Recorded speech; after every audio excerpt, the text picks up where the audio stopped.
نبی پاک صلی اللہ علیہ وسلم نے ایک بندہ بازار میں نماز پڑھتا ہے، ایک بندہ گھر میں نماز پڑھتا ہے، اور ایک بندہ مسجد میں نماز پڑھتا ہے، مسجد میں نماز پڑھنے والے کو 25 درجہ زیادہ ثواب ملتا ہے۔ فرمایا وجہ اس کی یہ ہے کہ جب بندہ کوئی وضو کرتا ہے، اچھے طریقے سے وضو کر کے مسجد کی راہ پر چلتا ہے تو وہ کوئی قدم نہیں اٹھاتا مگر ہر قدم پر ایک گناہ معاف ہوتا ہے اور ہر قدم پر ایک نیکی ملتی ہے۔ اور پھر فرمایا جب مسجد میں داخل ہو جاتا ہے، جب تک نماز کی وجہ سے مسجد میں رک کر کے رہتا ہے تب تک اس کو نماز میں ہی شامل سمجھا جاتا ہے۔ مثلا اگر 5 منٹ پہلے ایک بندہ مسجد میں آ گیا،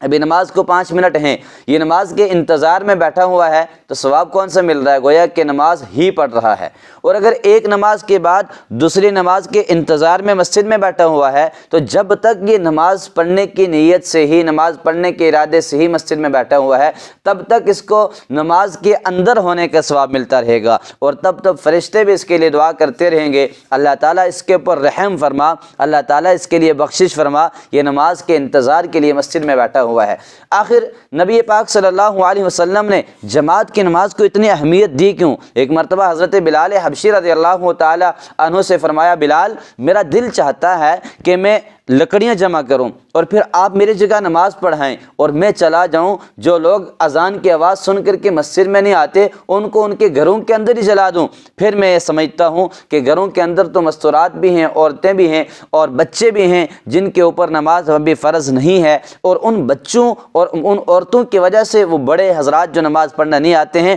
وہ اس کام سے بچے ہوئے ہیں۔ میرا دل چاہتا ہے کہ ان کو یہیں جلا دوں، کیونکہ انہوں نے آخرت میں بھی اللہ کے پاس جا کے بھی تو جلنا ہی ہے۔ اتنی اہمیت آخر جماعت کے ساتھ نماز پڑھنے کو دی کیوں رسول خدا صلی اللہ علیہ وسلم سے؟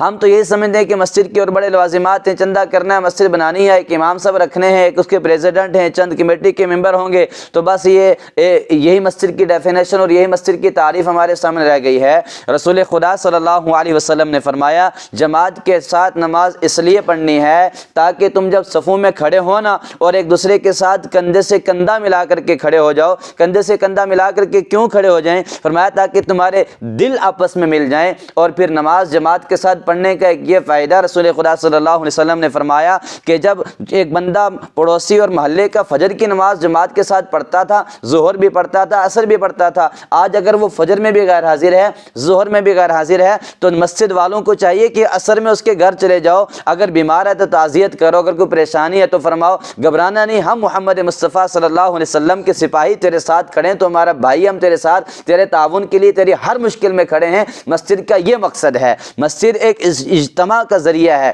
مسجد ایک پورے علاقے کو ایک جٹ ہو کر کے رہنے کا، ایک محبت کا گلدستہ بنانے کا ذریعہ ہے۔ مسجد صرف اس لیے نہیں ہے کہ 2 نمازیں جماعت کے ساتھ ہم نے پڑھ لی، امام صاحب کو رکھ لیا، تنخواہ دے دی، مسجد کا کام پورا ہو گیا۔ رسول خدا صلی اللہ علیہ وسلم کی مسجد میں غیر مسلم بھی آ رہے ہیں، کھانا کھا کے جا رہے ہیں، یہودی بھی آ رہے ہیں، کھانا کھا کے جا رہے ہیں، عیسائی بھی آ رہے ہیں، کھانا کھا کے جا رہے ہیں، اور جانے دشمن آ رہے ہیں مسجد میں، رسول خدا صلی اللہ علیہ وسلم ان کو بھی سینے سے لگا رہے ہیں اور مسجد میں بٹھا کر کے کھانا کھلا رہے ہیں۔ مسجد میں قرآن کریم بھی پڑھایا جا رہا ہے، مسجد میں احادیث نبی صلی اللہ علیہ وسلم بھی سکھائی جا رہی ہیں، اور مسجد میں آئے ہوئے مہمان کو بٹھا کر کے اور اس کو دین سمجھایا بھی جا رہا ہے، اور مسجد میں ایک دوسرے کے لیے محبتیں سکھائی جا رہی ہیں۔ ہمارا کیا حال ہونا ہے کہ اگر مسجد میں کسی ایک بھائی کے فون کی گھنٹی بج جاتی ہے تو وہ اس کے فون کی گھنٹی نہیں بجتی ہے، اس کے پورے جسم کی گھنٹی بج جاتی ہے۔ وہ یہ سمجھتا ہے کہ نماز کے بعد یا تو امام صاحب نے کلاس لینی ہے